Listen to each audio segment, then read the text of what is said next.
uma palavra de Deus, uma palavra do Senhor mesmo, que tem tocado no meu coração há um tempo também. E o Senhor me deu essa oportunidade de trazer hoje. Então acredito que vai ser valioso para mim e para você. Abra sua Bíblia no livro de Filipenses, no capítulo 2. Nós vamos ler do versículo 5 ao 11.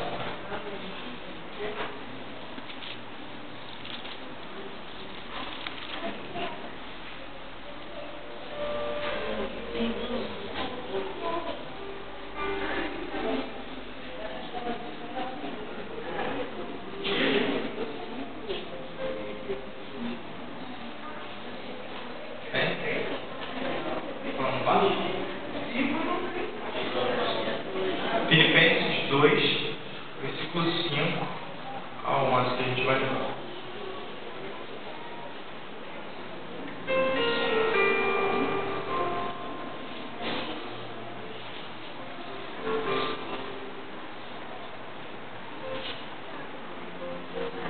Aleluia. Diz assim a palavra de Deus: de sorte que haja em vós o mesmo sentimento que houve também em Cristo Jesus, que sendo em forma de Deus, não teve por usurpação ser igual a Deus, mas aniquilou-se ou esvaziou-se a si mesmo, tomando a forma de servo, fazendo-se semelhante aos homens, e achado na forma de homem, humilhou-se a si mesmo, sendo obediente até a morte de cruz. Pelo que Deus o exaltou soberanamente, Ele deu um nome que é sobre todo nome, para que ao nome de Jesus se dobre todo o joelho dos que estão nos céus e na terra e debaixo da terra, e toda língua confesse que Jesus Cristo é o Senhor, para a glória de Deus Pai. Aleluia.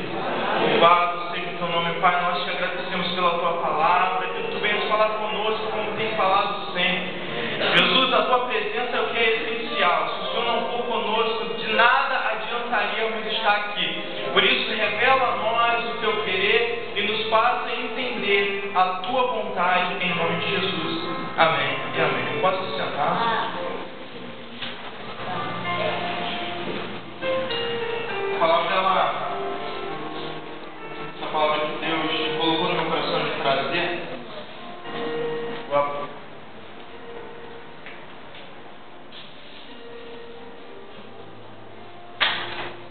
Tem um irmão muito abençoado que prega quando prega sobre o Evangelho, que uma irmã conhece. Ele fala o seguinte, que às vezes a palavra ela pode ser ofensiva, ela pode machucar um pouco contigo, mas tenha certeza que se te machucar é para o teu bem. A gente escuta muita história que existem pastores que cuidam de ovelhas, e para que a ovelha não saia daquele lugar, se for necessário, ele quebra a pata da ovelha para que a ovelha não saia. Então, às vezes isso acontece. E a palavra que Deus tem colocado no meu coração e quer trazer a você essa noite é uma palavra de humilhação. Assim como foi falado: se o meu povo que se chama pelo meu nome se humilhar e orar e buscar a minha face, converter os seus maus caminhos, então eu ouvirei do céu, perdoarei os seus pecados e sararei a sua terra. Se o povo se humilhar, se o povo buscar, se o povo orar. Senão, nada disso vai acontecer. E aí a gente vê um exemplo aqui em Filipenses, no capítulo 2, quando fala que no versículo 5, de sorte que haja em vós o mesmo sentimento que houve também em Cristo Jesus. Que sentimento foi esse? Que sentimento teve Deus para se compadecer de nós? O sentimento de que mesmo Deus, mesmo sendo Deus, estando acima de todos nós, cujo nosso entendimento não é capaz de entender o que é Deus, entender o seu poder, Ele deixou tudo isso. Ele deixou esse patamar de Deus, de soberano. Ele deixou o patamar de que tudo passou a existir dele, e Ele se fez servo. E aí Ele desce à terra como servo e se faz semelhante a homens, a mim e a você. Aleluia. E aí quando Ele se faz semelhante a mim e a você, Ele se torna frágil à fome, ele se torna frágil à necessidade de descansar, ele fica cansado, mas com tudo isso ele não pecou, diz a Bíblia, e não teve por usurpação ser igual a Deus. Em todo o tempo que ele esteve aqui, ele não usou de uma força sobrenatural quando os soldados foram prender, ele aceitou ser preso. Quando Pedro foi lá e cortou a orelha de Malco daquele soldado, porque Jesus falou, não faz isso não, porque se eu quisesse, eu pediria milícias de anjos, e eles desceriam aqui, mas não é essa a minha vontade, essa não é a vontade de meu Pai.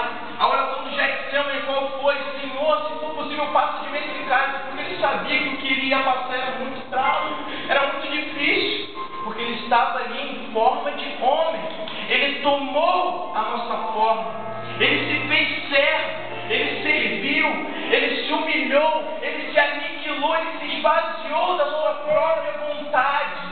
Ele se esvaziou da sua própria vontade, do seu próprio eu, para que nós tivéssemos uma vida eterna. O Senhor, ele fez o seguinte, ele não quero aqui agir como Deus, mas eu quero estar como homem, para que eles vejam que é possível ser homem e não pecar. É possível ser homem e ser santo. É possível ser homem e se esvaziar da sua própria vontade. É possível ser homem e se voltar para Deus, assim como ele fez. E aí a gente vê que Jesus deixou exemplo de grandes homens que fizeram a mesma coisa. Viviam bem, mas depois que se converteram, aniquilaram a sua vontade. Deixaram aquilo que tinha como excelência e aceitaram a excelência de Cristo, porque é a melhor excelência que Ele pode nos dar. Deus nos deu o seu melhor, hoje é denominado primícias. Deus deu o seu melhor, Deus deu a Jesus, para que nós tivéssemos vida. O Senhor entregou o seu Filho, para que nós tivéssemos vida. E o seu Filho não negou em vir à terra, Ele aceitou. Eu vou porque eu estou vendo que não tem jeito, o pecado deles está acabando com a sua vida e com a nossa comunhão. A Bíblia diz que o pecado, ele tem um preço. O preço do pecado, a gente sabe, é a morte. Eu tenho aprendido o seguinte, que a palavra de Deus nos ensina isso. O salário do pecado é a morte. E aí, se você peca, como você vai pagar ou apagar o seu pecado? O salário do pecado é a morte. Como você vai apagar ou pagar o seu pecado? O erro que tu cometeu hoje, o erro que tu cometeu ontem. Como é que você vai apagar? Como é que você vai pagar? Como é que eu vou pagar? Senhor, me perdoa porque eu pequei. Mas a Bíblia diz que o salário do pecado é a morte. E aí, que morte é essa? Que morte é essa? Só que tem um porém. Mesmo que se você for morrer, mesmo que se eu for morrer, o nosso pecado não vai ser apagado, o nosso pecado não vai ser pago. Sabe por quê? Porque para que o seu pecado, para que o teu erro, a tua iniquidade, a nossa iniquidade venha a ser apagada, é necessário que um justo morra, e você não é justo, eu não sou justo o suficiente para isso. Nós não temos a justiça suficiente para que o nosso erro, o nosso pecado venha a ser encoberto ou deixado de lado ou esquecido. E aí sabe o que Deus faz? Ele é tão lindo, Ele é tão poderoso, que Ele faz lá o que está escrito em Deuteronômio, no capítulo 32, versículo 4. Deus é um Deus justo, santo, no seu caminho não há indiferença, Ele